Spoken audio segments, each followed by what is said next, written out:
제목: 늦게 발견한 글쓰기 재능으로 작가가 된 시니어. 프롤로그: 72번째 봄. 이화순 할머니는 창가에 앉아 노트북 화면을 바라보았다. 손가락이 키보드 위에서 조심스럽게 움직였다. 타자 속도는 느렸지만 그녀의 눈빛은 어느 때보다 빛나고 있었다. 화면에는 그녀가 쓴 소설의 마지막 문장이 완성되어 가고 있었다. 그리고 그녀는 비로소 자신의 목소리를 찾았다. 마침표를 찍는 순간 72세 이화순 할머니는 자신의 첫 장편 소설을 완성했다. 누가 상상이나 했을까? 평생 남의 밥을 지어주고 빨래를 해주고 청소를 하며 살아온 가정부 출신의 할머니가 작가가 될 줄을. 1장: 글자와의 첫 만남. 1952년생 이화순은 경상북도 의성의 작은 마을에서 태어났다. 6남매 중 셋째로 태어난 그녀에게 학교는 사치였다. 아버지는 계집애가 글을 배워서 뭐하냐며 학교 보내기를 거부했다. 오빠들은 학교에 갔지만 화순과 여동생들은 집에서 농사일을 거들어야 했다. 10살 때 화순은 오빠의 국어 교과서를 몰래 가져와 읽으려 했다. 하지만 글자는 그녀에게 낯선 암호였다. 기역, 니은, 디귿. 자음과 모음이 어떻게 결합되는지 알 수 없었다. 오빠에게 물어볼 수도 없었다. 들키면 혼날 게 뻔했다. 어느 날 마을 이장님 댁 막내 아들이 화순을 불렀다. 초등학교 3학년이던 그 아이는 화순이 교과서를 몰래 보는 걸 알고 있었다. 누나, 내가 가르쳐 줄까? 그날부터 화순의 비밀 수업이 시작되었다. 농사일을 마치고 해가 질 무렵 그녀는 마을 뒷산 정자나무 아래에서 이장님 댁 막내 철수를 만났다. 철수는 나뭇가지로 땅에 글자를 그려가며 가르쳤다. 누나, 이게 가야. 기역하고 알을 합치면 가가 돼. 화순은 밤낮으로 연습했다. 낮에는 농사일을 하면서도 머릿속으로 글자를 그렸다. 밤에는 횃불 불빛 아래에서 땅바닥에 글자를 썼다. 하지만 그녀의 배움은 1년을 넘기지 못했다. 11살이 되던 해 아버지가 그녀를 읍내 큰 집으로 보냈다. 식모살이가 시작된 것이다. 글 배워봤자 시집이나 잘 가면 되는 거다. 가서 일이나 배워라. 그렇게 화순의 배움은 중단되었다. 하지만 그녀는 잊지 않았다. 철수가 가르쳐준 글자들을, 교과서에서 본 문장들을, 그리고 언젠가 자신도 글을 읽고 싶다는 꿈을. 2장: 침묵의 세월. 20살의 화순은 중매 결혼을 했다. 남편 김동철은 건설 현장에서 일하는 인부였다. 성실하고 술을 마시지 않는 좋은 사람이었지만 가난했다. 화순은 결혼 후에도 일을 계속해야 했다. 집집마다 다니며 가정부 일을 했다. 아이가 둘 태어났다. 큰아들 성민이와 딸 수진이. 화순은 아이들만큼은 꼭 공부시키고 싶었다. 남편은 우리도 못 배웠는데 애들은 배워야 한다며 화순의 뜻에 동의했다. 화순은 새벽 4시에 일어나 도시락을 싸고 5집의 집안일을 했다. 청소, 빨래, 요리, 육아. 저녁 8시에 집에 돌아오면 녹초가 되었지만 아이들의 숙제를 챙겼다. 엄마, 이거 뭐라고 읽어? 엄마는 잘 모른단다. 아빠한테 물어봐. 아이들에게 책 한 권 읽어주지 못하는 자신이 부끄러웠다. 동화책을 사다 줬지만 글을 읽어줄 수 없었다. 그저 그림만 보여주며 이야기를 지어낼 뿐이었다. 엄마는 왜 학교 안 다녔어? 그게 집이 가난해서 못 다녔어. 그럼 지금이라도 배우면 되잖아. 아이의 말에 화순은 쓴웃음을 지었다. 지금이라도? 하루 12시간을 일하고 집안일하고 아이들 키우는데 어떻게 배우란 말인가. 하지만 마음 한구석에는 늘 갈증이 있었다. 지나가다 서점을 보면 발걸음이 느려졌다. 도서관 앞을 지날 때면 안을 들여다보고 싶었다. 버스 안에서 책 읽는 사람들을 보면 부러웠다. 3장: 작은 시작. 화순의 인생에 변화가 찾아온 건 65살 때였다. 자식들은 다 자라 독립했고 남편은 공사 현장에서 떨어져 다리를 다쳤다. 다행히 생명에는 지장이 없었지만 예전처럼 일할 수는 없게 되었다. 여보, 이제 당신도 좀 쉬어. 우리 모아둔 돈도 좀 있고 애들도 다 컸으니까. 남편의 말에 화순도 일을 줄이기로 했다. 하루 5집이던 일을 3집으로 그리고 1집으로 줄였다. 마침내 66살에 완전히 은퇴했다. 처음으로 찾아온 자유시간. 하지만 그 시간이 그리 편하지만은 않았다. 평생 일만 하다가 멈추니 뭘 해야 할지 몰랐다. TV를 보고 장을 보고 밥을 하고. 그게 전부였다. 어느 날 딸 수진이가 찾아왔다. 엄마, 우리 동네에 복지관이 생겼어. 거기서 어르신들 프로그램도 많이 한대. 한번 가보는 게 어때? 나 같은 사람이 가도 돼? 당연하지. 엄마 또래분들 많이 오신대. 요가도 하고 노래 교실도 있고 한글 교실도 있대. 한글 교실. 그 단어에 화순의 가슴이 뛰었다. 일주일 후 화순은 떨리는 마음으로 복지관 문을 열었다. 한글 교실 첫 수업 날이었다. 교실에는 자신과 비슷한 또래의 할머니, 할아버지 15명이 앉아 있었다. 안녕하세요. 저는 이번에 한글을 가르쳐 드릴 박소연 선생님이에요. 젊은 여자 선생님이 환하게 웃으며 인사했다. 여기 계신 분들 모두 대단하세요. 배움에는 나이가 없다는 걸 보여주시는 거니까요. 부끄러워하지 마시고 천천히 함께 배워가요. 첫 수업은 자음과 모음이었다. 화순에게는 60년 만에 다시 만나는 글자들이었다. 기역, 니은, 디귿. 어린 시절 철수가 가르쳐준 그 글자들. 누나, 이게 가야. 철수의 목소리가 들리는 것만 같았다. 수업이 끝난 후 화수는 선생님에게 다가갔다. 선생님, 사실 조금은 알아요. 어렸을 때 조금 배운 적이 있거든요. 근데 많이 잊어버렸어요. 그럼 더 잘하실 수 있을 거예요. 천천히 하나씩 다시 익히면 돼요. 화수는 숙제를 받았다.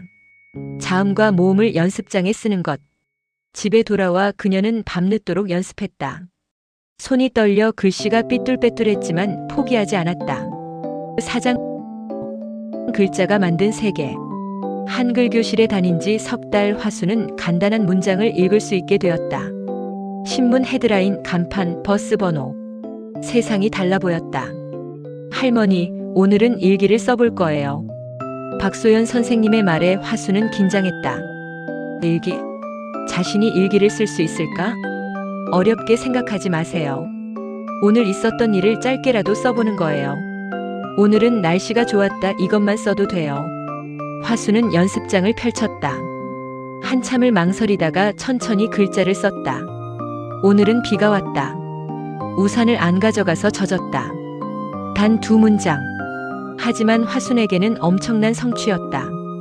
자신의 생각을 글로 쓴 것이다. 처음으로 집에 돌아와 남편에게 보여줬다. 여보, 나 일기 썼어. 남편은 돋보기를 꺼내 들고 읽었다. 오늘은 비가 왔다. 우산을 안 가져가서 젖었다. 오, 당신이 이걸 썼어? 대단한데. 남편의 칭찬에 화수는 얼굴이 붉어졌다. 평생 처음 받아보는 공부 잘했다는 칭찬이었다. 그날부터 화수는 매일 일기를 썼다. 처음에는 2-3문장이 전부였다. 하지만 점점 길어졌다. 오늘 만난 사람, 먹은 음식, 들은 이야기. 오늘 마트에서 옛날에 같이 일했던 순자 언니를 만났다. 20년 만이었다. 서로 많이 늙었다고 웃었다. 커피를 마시며 옛날 이야기를 했다. 그때는 힘들었지만 지금 생각하면 좋았다. 일기는 화순에게 새로운 세계를 열어주었다. 자신의 감정을 들여다보게 했다. 그동안 너무 바빠서 느끼지 못했던 것들을 발견하게 했다. 5장 책과의 만남. 한글을 배운 지 1년 화수는 이제 웬만한 글을 읽을 수 있게 되었다. 신문도 읽고 문자 메시지도 혼자서 보냈다. 자식들은 놀라워했다. 엄마, 진짜 대단하다. 이 나이에 한글 배우기 쉽지 않은데. 나이는 무슨.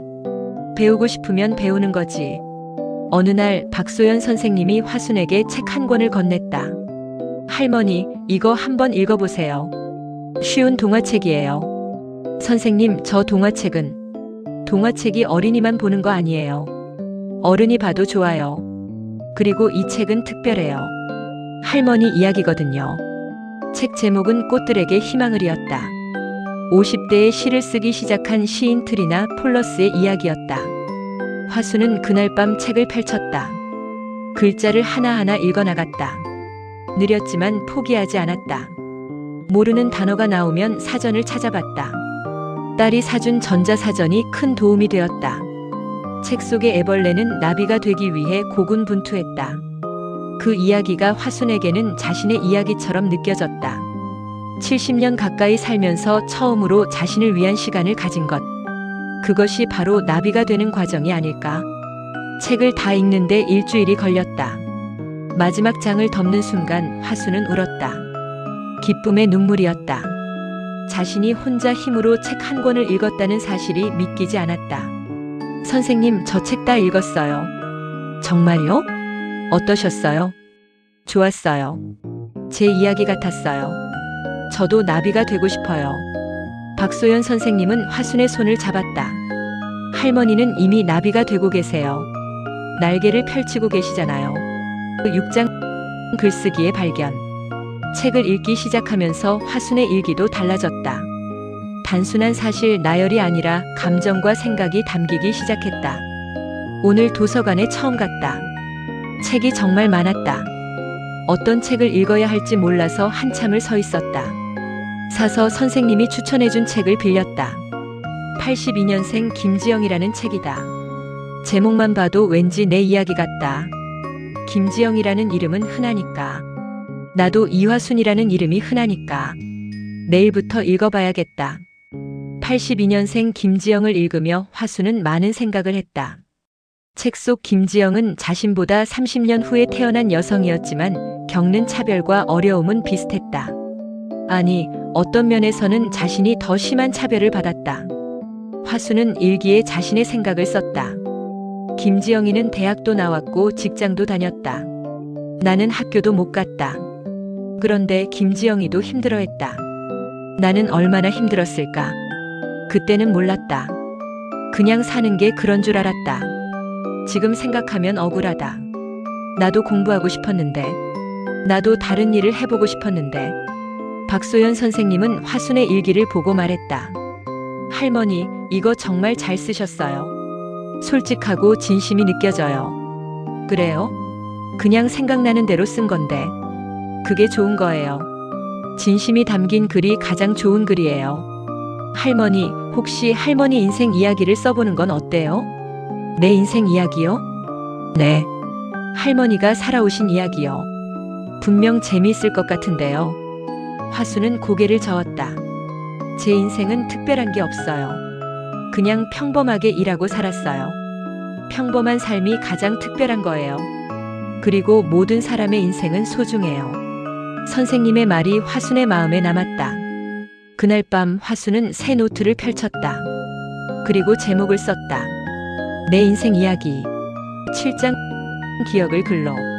화순은 자신의 인생을 거슬러 올라가기 시작했다. 가장 먼저 떠오른 건 어린 시절의 고향이었다. 나는 1952년 경상북도 의성에서 태어났다. 우리 집은 가난했다. 6남매였다. 나는 셋째였다. 글을 쓰면 쓸수록 기억이 선명해졌다. 까맣게 잊고 있던 일들이 하나둘 떠올랐다. 오빠의 교과서를 몰래 본 일, 철수가 글자를 가르쳐준 일, 정자나무 아래서 공부했던 일. 철수야, 넌 어디에 있니? 살아있니? 글을 쓰다가 화순은 철수가 궁금해졌다. 자신에게 글자를 가르쳐준 그 소년. 그는 지금 어디서 무엇을 하고 있을까? 화순은 딸에게 물었다. 수진아, 사람을 찾을 수 있어? 옛날 사람을. 누구를 찾으려고? 어렸을 때 나한테 글자를 가르쳐준 애가 있었어. 이장님 댁 막내였는데 이름이 철수였어. 그 사람 성은 알아? 김씨였던 것 같은데. 확실하지 않아. 찾기 어려울 것 같은데. 그래도 인터넷에 검색해 볼게. 며칠 후 딸이 전화를 했다. 엄마, 혹시 그 사람 고향이 의성군 안개면이 맞아? 맞아. 안개면 송천리. 동명이인일 수도 있는데 김철수라는 사람이 지금 대구에 산대. 나이도 비슷하고. 한번 연락해 볼까? 그래도 될까? 해봐야지. 뭐. 일주일 후 화순은 딸과 함께 대구로 갔다. 작은 한옥이 남아있는 동네, 그곳에 김철수 할아버지가 살고 있었다. 혹시 저 기억하세요? 철수 할아버지는 화순을 한참 바라보더니 눈을 크게 떴다. 화순이 누나? 네, 저예요. 세상에, 60년 만이네. 두 사람은 울고 웃으며 옛날 이야기를 나눴다. 정자나무 아래에서의 공부, 몰래 가져온 교과서, 땅바닥에 쓴 글자들. 누나, 그때 누나가 얼마나 열심히 했는지 알아요? 비가 와도 왔잖아요. 철수야, 너 덕분에 나 이제 글 읽고 쓸 수 있어. 그것뿐만 아니라 책도 읽고 지금은 내 인생 이야기를 쓰고 있어. 정말요? 대단한데요? 화수는 철수에게 자신이 쓴 글을 보여줬다. 철수는 돋보기를 쓰고 읽었다. 누나, 이거 진짜 잘 썼어요. 감동적이에요. 진짜? 진짜요. 출판해야 하는 거 아니에요? 출판? 나 같은 사람이? 왜 안 돼요? 누나 이야기가 얼마나 소중한데요. 철수와의 만남은 화순에게 큰 힘이 되었다. 집에 돌아온 후 그녀는 더욱 열심히 글을 썼다. 8장 글쓰기 교실. 화순의 글은 점점 길어졌다. 한글 교실 선생님인 박소연은 화순에게 제안했다. 할머니, 복지관에서 글쓰기 교실이 새로 열려요. 한번 가보는 게 어때요? 글쓰기 교실이요? 네. 자서전 쓰기 교실이에요. 어르신들이 자기 인생 이야기를 책으로 만드는 거예요. 화수는 망설였다. 자신의 글이 그런 교실에 갈 만한 수준인지 확신이 없었다. 선생님, 저는 아직 글을 잘 못 써요. 그래서 배우러 가는 거죠. 거기 가면 전문 작가 선생님이 가르쳐 주신대요. 며칠 고민 끝에 화수는 글쓰기 교실에 등록했다. 첫 수업날 교실에는 10명의 어르신이 앉아 있었다. 모두 자신의 이야기를 쓰고 싶어 하는 사람들이었다. 안녕하세요. 저는 여러분의 글쓰기를 도와드릴 작가 정미란입니다. 젊은 여자 작가가 환하게 웃으며 인사했다. 여러분 모두 작가예요. 자기 인생의 작가죠. 오늘부터 우리는 그 이야기를 글로 쓸 거예요. 부담 갖지 마세요. 문법이나 맞춤법은 제가 도와드릴게요. 중요한 건 진심이에요. 첫 수업은 자기소개였다. 각자 자신의 이야기를 간단히 나누는 시간이었다. 저는 이화순입니다. 72살이고요. 학교를 못 다녀서 67살에 한글을 배웠습니다. 지금은 책도 읽고 글도 씁니다. 제 인생 이야기를 쓰고 싶어요. 화순의 이야기를 듣고 다른 수강생들이 박수를 쳤다. 와, 정말 대단하세요. 67세에 한글을 배우셨다고요? 존경스럽습니다. 정미란 작가도 감동한 표정이었다. 화순 선생님, 그 이야기부터 쓰시면 될 것 같아요. 67세에 한글을 배운 이야기요. 분명 많은 사람들에게 감동을 줄 거예요. 수업이 끝난 후 정미란 작가가 화순을 따로 불렀다. 선생님, 지금까지 쓰신 글 좀 봐도 될까요? 화순은 노트를 꺼냈다. 자신이 지금까지 쓴 인생 이야기였다. 정미란은 한참 동안 읽더니 고개를 들었다. 선생님, 이거 정말 좋아요. 솔직하고 진실해요. 문장은 좀 다듬어야 하지만 내용은 완벽해요. 정말요? 네. 제가 도와드릴게요. 이 이야기 꼭 책으로 만들어요. 9장 쓰고 또 쓰고. 그날부터 화순의 본격적인 글쓰기가 시작되었다. 매일 아침 일어나면 노트북을 켰다. 딸이 사준 노트북으로 타자 연습을 하며 글을 썼다. 정미란 작가는 일주일에 한 번씩 화순의 글을 첨삭해줬다. 선생님, 이 부분은 좀 더 자세히 쓰면 좋을 것 같아요. 그때 느낀 감정을 더 표현해보세요. 감정이요? 네. 예를 들어 슬펐다라고만 쓰지 말고 어떻게 슬펐는지 쓰는 거예요. 가슴이 아팠는지, 눈물이 났는지, 숨이 막혔는지. 화순은 고개를 끄덕이며 메모했다. 집에 돌아와 다시 그 부분을 썼다. 오빠들은 학교에 갔다. 나는 집에 남았다. 슬펐다. 이렇게 쓴 문장을 다시 고쳤다. 오빠들은 학교에 갔다. 나는 집에 남았다. 마당에 서서 오빠들의 뒷모습을 봤다. 가방을 메고 걸어가는 모습이 부러웠다. 나도 가방을 메고 학교에 가고 싶었다. 책을 읽고 싶었다. 친구들과 놀고 싶었다. 하지만 나는 집에서 빨래를 해야 했다. 눈물이 났다. 하지만 울면 안 됐다. 아버지가 보면 혼났다. 정밀한 작가는 다시 쓴 문장을 보고 환하게 웃었다. 이거예요. 이렇게 쓰는 거예요. 독자들이 선생님의 마음을 느낄 수 있어요. 화수는 점점 글쓰기에 빠져들었다. 과거의 기억들이 하나둘 살아났다. 첫 월급을 받았을 때의 기쁨, 결혼식 날의 설렘, 첫 아이를 낳았을 때의 감동. 하지만 힘든 기억도 많았다. 가난, 차별, 고통. 그런 기억들을 글로 쓸 때는 눈물이 났다. 선생님, 힘든 기억을 쓸 때는 무리하지 마세요. 천천히 쓰면 돼요. 정밀한 작가의 배려에 화수는 고마웠다. 하지만 화수는 쓰고 싶었다. 이 고통스러운 기억들도 자신의 인생이었으니까. 10장 가족의 반응. 화순이 글을 쓴다는 사실에 가족들의 반응은 다양했다. 남편 동철은 처음에는 이해하지 못했다. 글을 왜 써? 그냥 편하게 쉬지. 여보, 나 이거 하고 싶어. 뭐가 좋아서? 모르겠어. 그냥 좋아. 내 이야기를 쓰는 게. 동철은 고개를 갸웃했지만 반대하지는 않았다. 아내가 즐거워한다면 그걸로 충분했다. 딸 수지는 적극적으로 지지했다. 엄마 정말 멋있어. 나도 엄마처럼 못할 것 같아. 뭐가 멋있어? 그냥 쓰는 거지. 그게 얼마나 대단한 건데. 엄마 책 나오면 나 첫 번째로 사줘. 하지만 아들 성민은 부정적이었다. 엄마, 그거 누가 봐요? 그냥 시간 낭비 아니에요? 내가 안 봐도 돼. 나 쓰고 싶어서 쓰는 거야. 엄마 나이에 무슨 책을 써요. 그냥 손주들이나 돌보지. 아들의 말에 화수는 속상했다. 하지만 포기하지 않았다. 성민아, 엄마는 평생 남밥해주고 남아이 키우고 살았어. 이제 엄마가 하고 싶은 거 해도 되지 않겠니? 아들은 더 이상 말하지 않았다. 하지만 지지하지도 않았다. 화수는 글을 계속 썼다.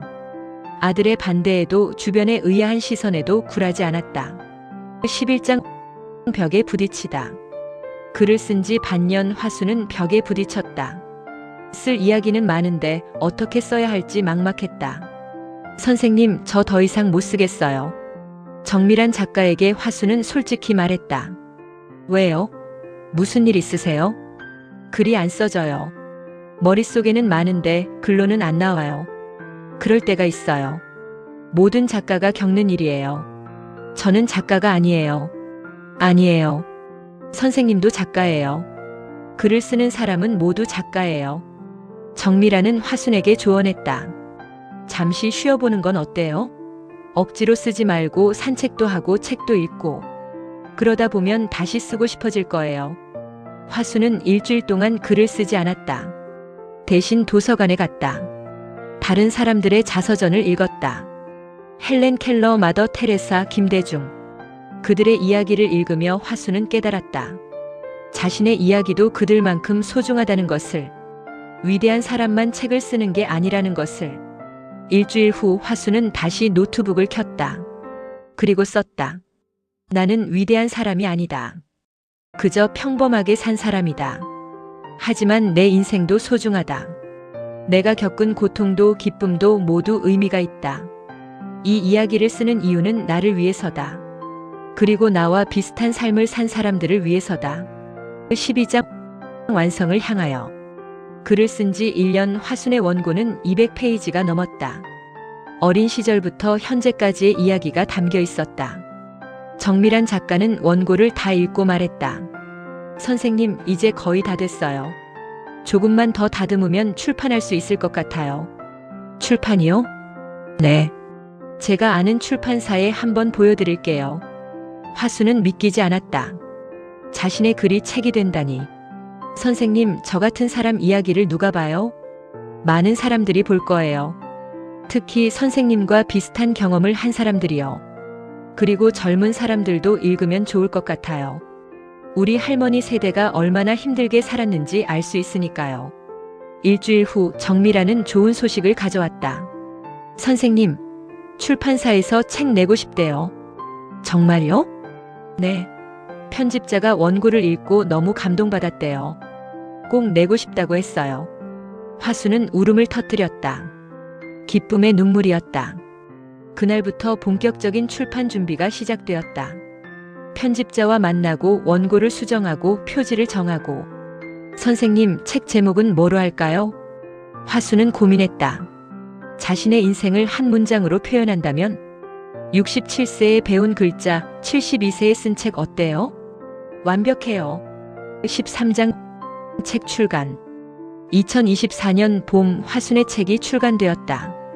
67세에 배운 글자, 72세에 쓴 책. 작은 출판사에서 나온 책이었지만 화순에게는 세상에서 가장 소중한 책이었다. 출판 기념회가 열렸다. 복지관 강당에서였다. 가족, 친구, 한글 교실 동료들이 모였다. 제 책을 읽어주셔서 감사합니다. 화수는 떨리는 목소리로 인사했다. 저는 평생 글을 몰랐습니다. 67세에 한글을 배웠고 72세에 첫 책을 냈습니다. 늦었다고 생각하지 마세요. 시작하면 됩니다. 박수가 터져 나왔다. 남편 동철은 눈물을 닦았다. 딸 수지는 엄마를 껴안았다. 아들 성민도 와 있었다. 엄마, 미안해요. 제가 반대했었죠. 그런데 책 읽어보니까 정말 대단해요. 성민은 엄마의 손을 잡았다. 엄마, 존경해요. 화순의 책은 입소문을 탔다. 처음에는 첨부를 찍었는데 금세 다 팔렸다. 재판을 찍었고 또 재판을 찍었다. 신문에도 실렸다. 67세에 한글 배워 72세에 작가 된 할머니. 방송에서도 인터뷰 요청이 왔다.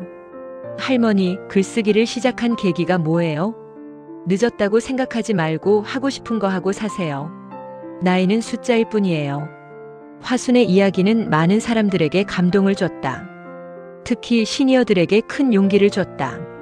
독자들의 편지가 쏟아졌다. 저도 70살인데 항상 늦었다고만 생각했어요. 할머니 책 읽고 용기를 얻었어요. 저도 배우고 싶었던 거 배우려고요. 할머니 이야기에 울었어요. 우리 엄마 이야기 같았어요. 손자가 할머니 책 읽고 저한테 전화했어요. 할머니도 하고 싶은 거 하세요라고요. 14장 새로운 시작. 책이 성공하면서 화순에게 새로운 기회들이 찾아왔다. 강연 요청, 글쓰기 교실 강사 제안, 심지어 두 번째 책 제안까지. 선생님, 두 번째 책도 쓰실 거예요? 정밀한 작가가 물었다. 쓰고 싶어요. 이번에는 다른 이야기를 쓰고 싶어요. 어떤 이야기요? 나처럼 늦게 배우기 시작한 사람들 이야기요. 그 사람들을 만나서 인터뷰하고 싶어요. 화수는 전국을 다니며 늦깎이 학습자들을 만났다. 80세에 대학에 입학한 할아버지, 75세에 피아노를 배운 할머니, 70세에 그림을 시작한 화가. 그들의 이야기를 듣고 글로 썼다. 1년 후 두 번째 책이 나왔다. 늦어도 괜찮아, 시작이 중요해. 이 책도 베스트셀러가 되었다. 화수는 이제 유명 작가가 되었다. 하지만 화수는 변하지 않았다. 여전히 소박하게 살았다. 여전히 매일 글을 썼다. 여전히 배우는 것을 즐겼다. 15장 영향과 변화. 화순의 책은 사회에 작은 변화를 일으켰다. 시니어 교육에 대한 관심이 높아졌다. 복지관의 한글 교실, 글쓰기 교실이 늘어났다. 화순 할머니처럼 되고 싶어요. 많은 시니어들이 배움의 길에 나섰다. 그들은 한글을 배우고 글을 쓰고 책을 읽었다. 화순은 그들을 응원했다. 강연을 다니며 말했다. 늦었다고 생각하지 마세요. 지금이 가장 빠른 때입니다. 하고 싶은 거 하세요. 배우고 싶은 거 배우세요. 나이는 핑계가 될 수 없어요. 화순의 말은 많은 사람들에게 용기를 줬다. 단순히 시니어들뿐만 아니라 젊은 사람들에게도. 저는 30살인데도 늦었다고 생각했어요. 근데 할머니 보니까 부끄러워요. 저도 시작해 볼게요. 화수는 세대를 넘어 많은 사람들에게 영감을 주는 존재가 되었다. 에필로그 여전히 쓰고 있다. 75세가 된 지금도 화수는 여전히 쓰고 있다. 세 번째 책을 준비 중이다. 이번에는 자신이 만난 사람들, 평범하지만 특별한 사람들의 이야기다. 아침에 일어나면 커피를 마시며 글을 쓴다. 오후에는 산책을 하며 생각을 정리한다. 저녁에는 책을 읽는다. 남편 동철은 이제 아내의 가장 큰 팬이다. 우리 집사람 작가야. 대단하지? 딸 수지는 엄마의 매니저를 자처한다. 엄마 다음 주에 강연 있어. 준비 좀 해둬. 아들 성민은 이제 엄마를 자랑스러워한다. 우리 엄마요? 책 3권이나 낸 작가예요. 손주들도 할머니를 존경한다. 할머니, 저도 할머니처럼 작가가 되고 싶어요. 그래, 내 이야기를 써. 내 목소리를 내. 화수는 지금도 배우고 있다. 최근에는 영어를 배우기 시작했다. 왜 영어를 배우세요? 누군가 물었다. 궁금해서요. 그리고 영어로 쓴 책도 읽고 싶어서요. 화순의 삶은 계속된다. 배움은 계속된다. 글쓰기는 계속된다. 그녀는 증명했다. 나이는 숫자일 뿐이라는 것을. 시작하기에 너무 늦은 때란 없다는 것을. 꿈을 꾸기에 나이는 상관없다는 것을. 67세에 배운 글자로 72세에 첫 책을 썼고 75세인 지금도 여전히 쓰고 있는 이화순. 그녀의 이야기는 계속된다. 내 인생은 아직 끝나지 않았어요. 아직 쓸 이야기가 많아요. 아직 만날 사람들이 많아요.